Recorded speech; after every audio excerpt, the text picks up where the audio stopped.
Saya share dulu sebentar.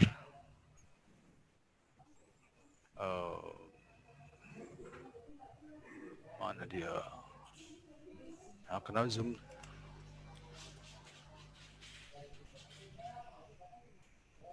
Ini saya pikir. Kok hilang ya? Ini udah betul? Tes Zoom-nya hilang ya? Oh ini Zoom-nya udah ya? Oke. Sudah bisa muncul? Ya. Sudah bisa jelas ya kedengaran ya suaranya ya? Ya pertama-tama sudah kedengaran Pak. Ya silakan. Sudah kedengaran ya? Ya. Oke. Ya. Belum? Oh sebentar, ada yang belum katanya. Exit dulu. Ini. Oh ini. Bentar ya. On more.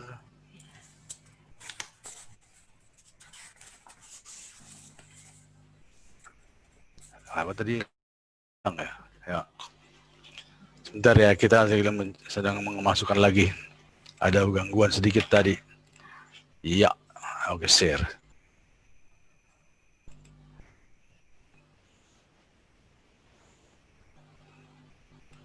Ya. Mudah-mudahan udah masuk sekarang ya. Ya, udah Pak. Ya, terima kasih. Jadi pertama-tama saya ucapkan terima kasih kepada panitia webinar ini yang telah mengundang saya. Ini satu kebanggaan, kehormatan juga buat saya bicara di sini. Kepada semua peserta webinar, Assalamualaikum warahmatullahi wabarakatuh. Waalaikumsalam. Judul pembicaraan kali ini dari saya itu adalah judulnya adalah pemantauan gunung api di Indonesia dulu, sekarang, dan masa akan datang. Pemantauan gunung api, baik sistem maupun metode zaman dulu, kemudian sampai kepada zaman sekarang, kemudian nanti akan disambung dengan yang nanti berikutnya. Nah, dari dulu sampai sekarang itu ternyata banyak kemajuan-kemajuan.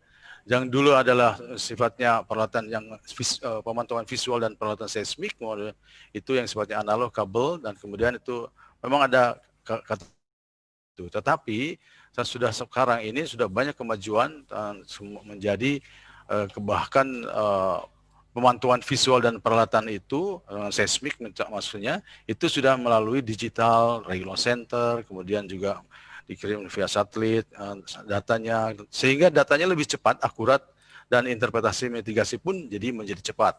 Nah, ini semua tidak lepas dari semua yang ada di sini, yaitu adalah organisasi. Organisasi di sini menyangkut yang disingkat ada institusi, kemudian ada SDM, kemudian tentu dukungan pemerintah, dan kemudian juga ada di sini ada kerjasama. Tidak hanya itu, tapi juga kerjasama baik dengan luar negeri maupun dalam negeri, sehingga kapasitas SDM-nya tertingkatkan. Dan tentunya kemajuan teknologi juga itu adalah sangat mempengaruhi dengan ada ditangkap oleh organisasi dalam rangka untuk memajukan sistem dan metode pemantauan sekarang. Oke, jadi oleh karena itu dalam pembahasan ini pertama akan dikemukakan dulu sejarah institusinya dalam untuk pemantauan gunung api ini di Indonesia, kemudian sumber daya manusianya, kemudian ketiga itu adalah dukungan pemerintah dalam pengembangan pemantauan gunung api, kemudian kerjasama, kemudian perkembangan baru perkembangan metode dan sistem pemantauan gunung api, dan kemudian disambung dengan pemantauan masa akan datang. Kita masuk kepada sejarah institusi sekarang. Jadi pada sebelum tahun 1919, itu pemantauan gunung api di Indonesia itu tidak dilengkapi oleh pengamatan gunung api, pos pengamatan gunung api. Tetapi pada waktu sesudah meletus Gunung Kelut tahun 1919, bahkan menimbulkan korban 5.000, itu pun banyak sekali. Sehingga 16 September 1920, tapi tadi juga seperti dikemukakan oleh Pak Kris, MC, itu dibentuk Vulcan Bewaking Dienst, Dinas Penjagaan Gunung Api. Kemudian 1922 itu diresmikan menjadi Vulkanologische Onderzoek atau VO. Kemudian tahun 39, nah ini di dunia internasional, itu dikenal menjadi Volcanological Survey. tadi juga dikatakan antara 1921 VO itu membangun pos gunung api, yaitu di 8 tempat, yaitu ada di Krakatau, kemudian Tangkuban Perahu, kemudian di Papandayan, Kawah Kamojang ada sih, Kawah Kamojang, kemudian Merapi. Merapi itu Babadan, Kerinjing, dan ya, terus kemudian Kelut, Semeru, dan Kawah Ijen. Nah, para pendudukan Jepang itu namanya menjadi, tapi diteruskan, yaitu namanya Kozan Chosabu. Setelah Indonesia merdeka, nah baru dibentuk Dinas Gunung Berapi di bawah Dewatan Pertambangan. Tahun 1966 namanya menjadi urusan vulkanologi di bawah Direktorat Geologi. Yang 76 itu menjadi namanya berubah Subdit Vulkanologi di bawah Direktorat Geologi. Dan tahun 78 itu menjadi dinaikkan dari Subdit menjadi Direktorat Geologi, Vulkanologi di bawah Direktorat Jenderal Pertambangan dan Energi. Tahun 1984 itu menjadi Direktorat Vulkanologi, DV. Itu di bawah Direktorat Jenderal Geologi dan Sumber Daya Mineral. Nah, di sini tahun 1980 sampai 90-an itu sudah mulai ditambahkan beberapa banyak sekali di sini pos pengamatan gunung api. Hampir 70-66 sebetulnya yang dibangun. Nah, 2001 itu namanya menjadi Direktorat Vulkanologi dan Mitigasi Bencana Geologi di bawah Direktorat Jenderal Geologi dan Sumber Daya Mineral. Baru 2005 sampai dengan sekarang namanya menjadi Pusat Vulkanologi dan Mitigasi Bencana di bawah Badan Geologi. Itu mengenai institusi. Bagaimana dengan sumber daya manusia? Itu rupanya sudah ada di dalamnya ahli geologi, ahli geofisika, ahli geokimia, ahli seismologi, ahli geodesi, ahli komputer, surveyor, juga analisa. Nah, ini yang semua ini kemudian ditingkatkan kompetensinya melalui beasiswa-beasiswa, apakah itu dengan dalam negeri maupun luar negeri. Nah, ini dilakukan dengan bantuan pemerintah dan juga kerjasama seperti misalnya kerjasama ya. Kita lihat dulu dukungan pemerintah bagaimana dia. Nah, pemerintah menyediakan anggaran tentunya untuk keperluan pemantauan gunung api, itu yang penting. Kemudian pemerintah juga memberikan kesempatan kepada SDM untuk meningkatkan kualitasnya, itu baik di luar negeri maupun di dalam negeri. Nah, pemerintah juga memberikan kesempatan kepada aparat untuk berinteraksi kerja, seperti misalnya dengan beberapa asosiasi profesi atau juga bekerja sama dengan para peneliti dari institusi lain dan sebagainya, dalam rangka meningkatkan kapasitas pemantauan gunung api tentunya. Pemerintah juga membuka kesempatan, yaitu untuk meningkatkan kelengkapan teknik, jadi melalui fasilitas, juga tenaga pengamat gunung api, itu dilengkapi gitu. Sehingga semuanya berjalan lancar. Nah, kemudian juga pemerintah membentuk undang-undang dengan bencana, yaitu Undang-Undang 24 tahun 2007. Di dalam antara lain di dalamnya adalah BNPB yang melakukan, yang mengkoordinirnya. Kemudian di dalamnya itu keanggotaannya itu adalah antara lain adalah pelaksana penanggulangan bencana, yaitu keanggotaan unsur pelaksana yang itu terdiri dari tenaga-tenaga profesional dan ahli. Itulah yang berada di Pusat Vulkanologi dan Mitigasi Bencana Geologi sekarang ini. Nah, sekarang kerjasamanya bagaimana? Rupanya yang untuk meningkatkan kualitas ataupun kapasitas dari SDM yang tadi ada itu, di dalam negeri itu dikerjasamakan dengan ada ITB, ada Unpad, ada UGM, Unhas, ada UPN, ITENAS, AGP. Luar negeri juga ada Selandia Baru, ada Victoria University of Wellington, Canterbury University, ada juga dari Prancis, ada juga University Grenoble, kemudian juga dari Australia, ada Monash University, Wollongong University, dan macam-macam. Dari Jepang ada Tokyo University dan sebagainya, kemudian juga Swedia, kemudian Belanda, Belgia, itulah banyak dari luar negeri.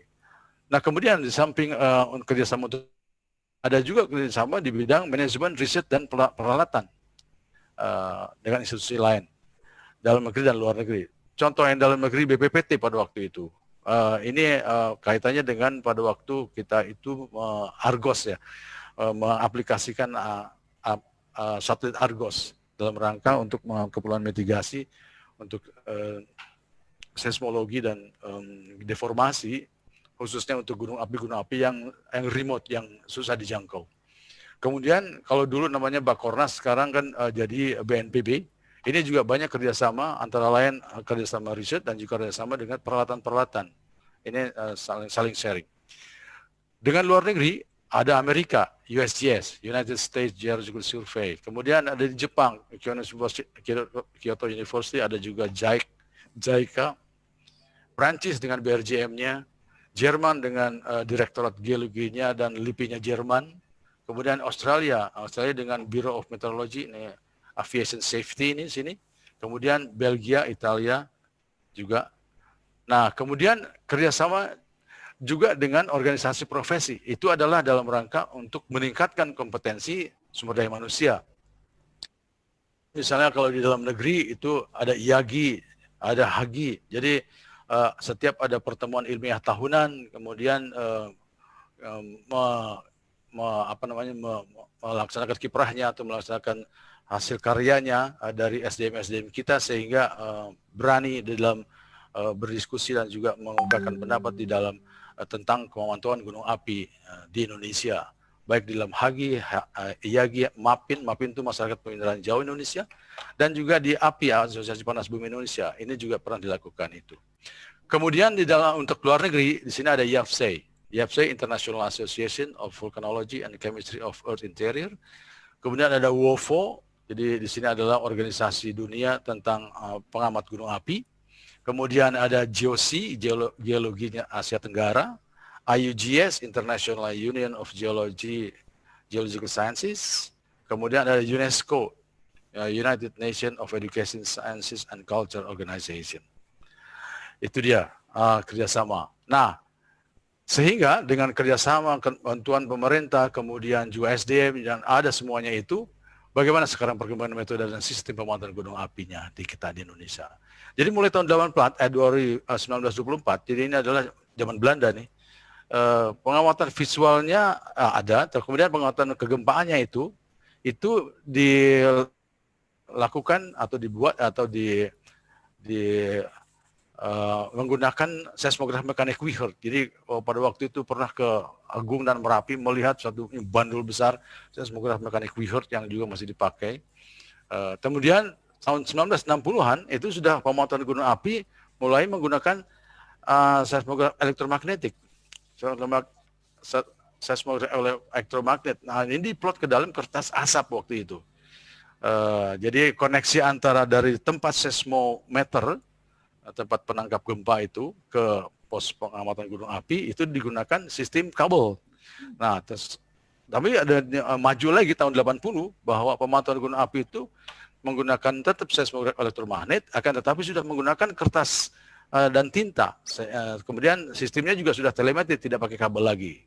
Nah, 94 itu beberapa pemantauan itu sudah yang dengan sistem telemetri itu dapat dipantau langsung kepada layar ini. Jadi sudah digital di sini. Langsung masuk kepada komputer, sehingga titik komputer dan titik epicenter dan kedalamannya itu dapat dideteksi langsung di dalam layar monitor. Nah, tahun 95, jadi tidak hanya seismik, tetapi juga ada geofisika yang lain, geokimia, kegempaan, itu pengirimannya itu juga dilakukan secara sistem telemetri juga gitu, sehingga untuk mempercepat dalam pengiriman data. Kemudian jadi tahun 95 pemantauan gunung api itu ada yang analog, ada digital, tentu 24 jam sehari, dan itu dilakukan setiap hari, dan kemudian data-datanya dikirim ke Bandung, waktu itu namanya DVMBG masih, dan dilakukan melalui radio SSB 2 kali sehari. Tahun 97, nah ini bekerja sama dengan BPPT.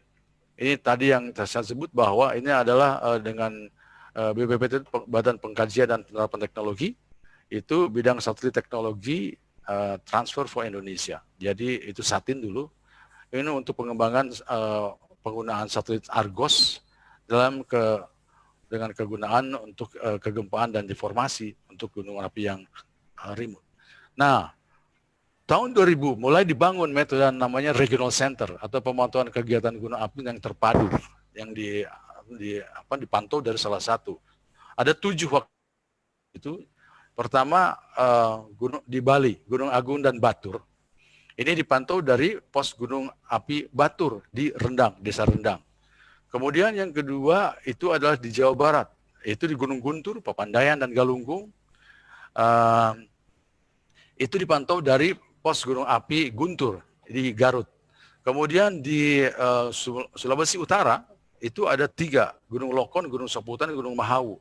Itu 3 itu dipantau dari satu pos, yaitu di Lokon, yaitu di Temohon. Kemudian Marapi Talang Tandikat itu adalah Sumatera Barat, itu dilihat atau dipantau dari Gunung Marapi di Bukit Tinggi.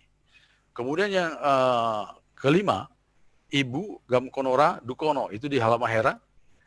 Ini dilihat dari PGA atau pos pengamatan gunung api Gamkonora. Kemudian ada juga Inerie, Inelika, Ebulobo, ini di Flores bagian tengah agak barat.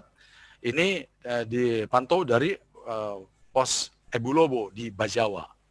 Yang ketujuh terakhir itu adalah Gunung Semeru, Bromo dan Lamongan, itu di Jawa Timur. Dan ini dipantau dari pos pengamatan gunung api Semeru, namanya di Desa Gunung Sawur. Nah, apa yang kita lihat dengan sejak 2005, metode Regional Center itu ada perkembangan lagi.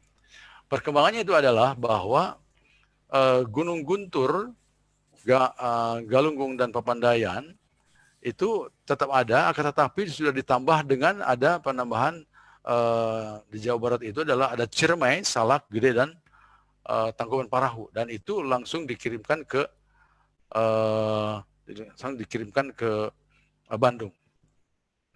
Kemudian yang di Bali, yang tadinya Batur dan Agung, itu di Bali itu dicampurkan atau digabungkan juga dengan Gunung Rinjani di Lombok. Nah, ketiga itu semuanya dipantau dari Gunung Agung di Rendang, kemudian dari Rendang dikirimkan ke Museum Geopark di Batur, itu di Panelokan di Kabupaten Bangli, dan kemudian selanjutnya itu dikirim ke PVMBG Bandung. Yang Lokon Saputan Mahawu yang tadinya 3, sekarang sudah dikembangkan menjadi ada Tangkoko di ujung tangan kanan utara di Sulawesi Utara, kemudian ada Karangetang, ada Ruang, Lokon. Jadi ada 7, yang tadinya 3 menjadi 7 gunung api dipantau secara bersamaan dari Temohon ya. Kemudian di Flores juga ada tambahan. Di tambahan yaitu dengan ada Gunung Iya, Kelimutu dan Rokatenda, itu dipantau dari Gunung Iya, dari pos Gunung Iya. Kemudian itu dikirim ke PVMBG via VSAT, satelit VSAT. Kemudian RC atau Regular Center tambahan lagi di timur Flores bagian timur, yaitu adalah ada Gunung Egon, Lewotobi dan Lerboleng. Ini dipantau dari Gunung api Egon. Kemudian ada lagi tambahan lagi di sebelah timur dari Flores, yaitu ada Gunung Sirung, ada Gunung Iliwerung, ada Lewotolo dan Iliboleng. Itu dipantau dari Iliboleng dari Pulau Adonara.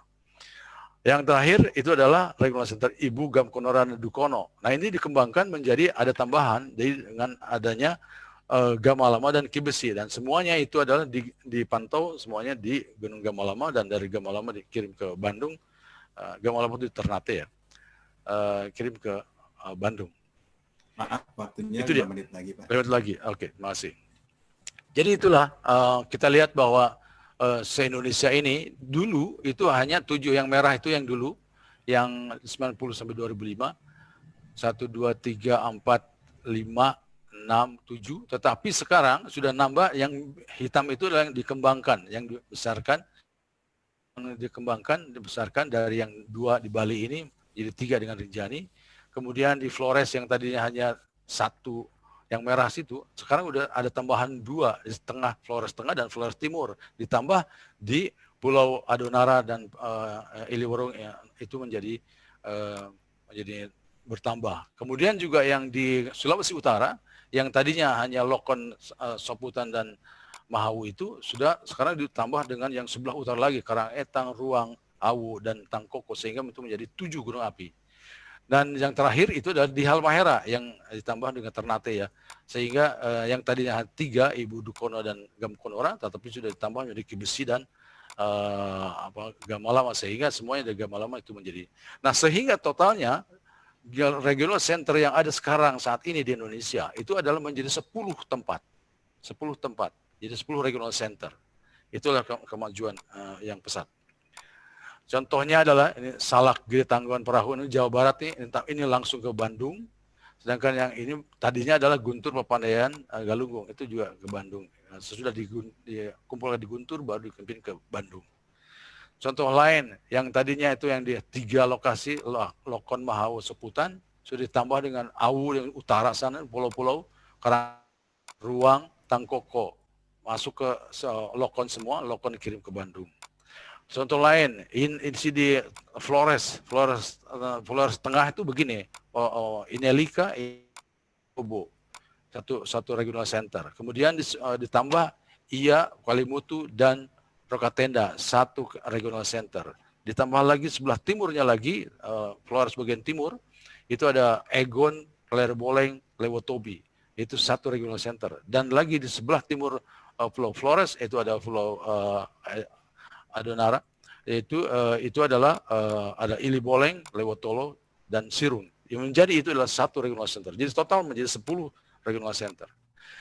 Jadi apa ke depannya? Kira-kira pengamatan visual, pengamatan dan peralatan geofisika, geokimia maupun geologi itu dengan menggunakan metode sistem pemantauan yang lebih kompleks dan sempurna. Barangkali mungkin, bukan tidak mungkin ada gunung api yang pernah atau juga belum mempunyai kaldera, tetapi bisa menghasilkan letusan besar, dan itu dengan melalui geokimia atau geologi itu juga dilihat dari perkembangan kimia dari magmanya itu bisa dilihat.